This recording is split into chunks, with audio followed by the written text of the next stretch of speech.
इसी प्रकार जल जमने पर पुनः बर्फ के रूप में परिवर्तित हो जाता है। यह प्रक्रिया जमना या फ्रीजिंग कहलाती है।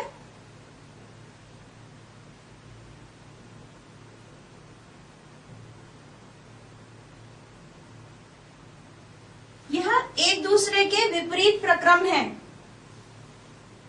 Melting and freezing.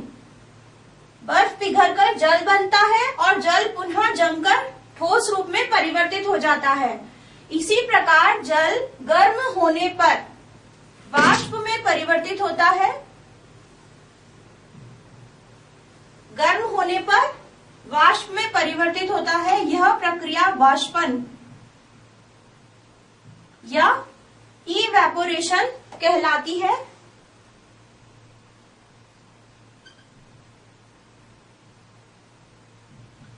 इसी प्रकार जल वाष्प पुनः ठंडी होने पर जल में परिवर्तित हो जाती है।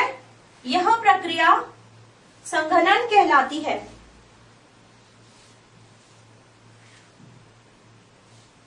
यह प्रक्रिया संघनन या कंडेंसेशन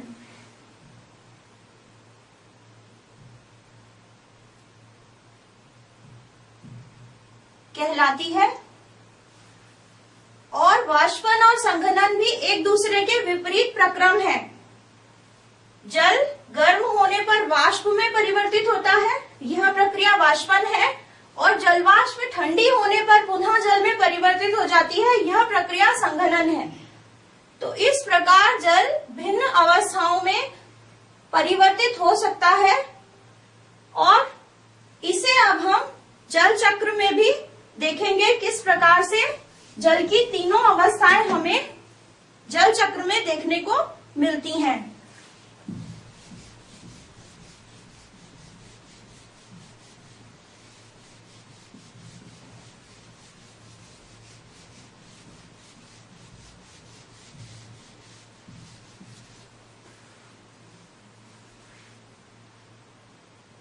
जल चक्र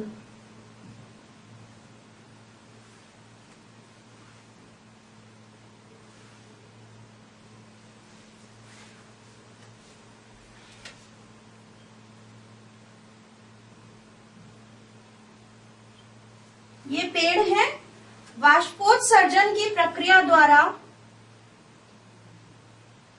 जल वाष्प के रूप में, गैस रूप में, जलवाष्प रूप में वायु में जल को मुक्त करते हैं। वाष्पोत्सर्जन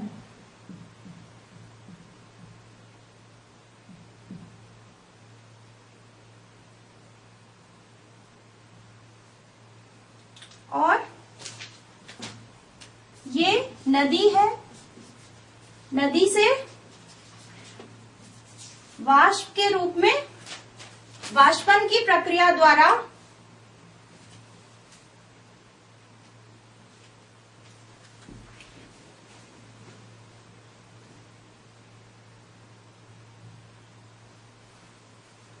यह प्रक्रिया वाष्पन की प्रक्रिया द्वारा जलवाष्प के रूप में वायु में जल को मुक्त करते हैं।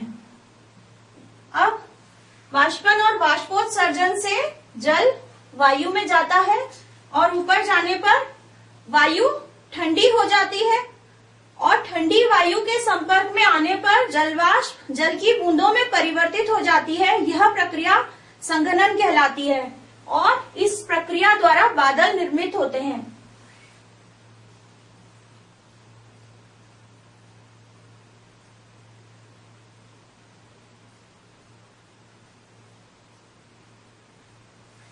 जल की छोटी छोटी बूंदें मिलकर बादल बनाती हैं।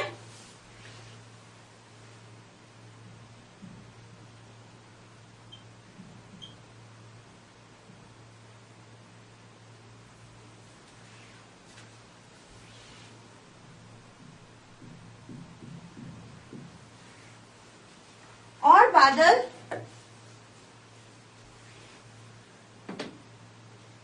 बादलों से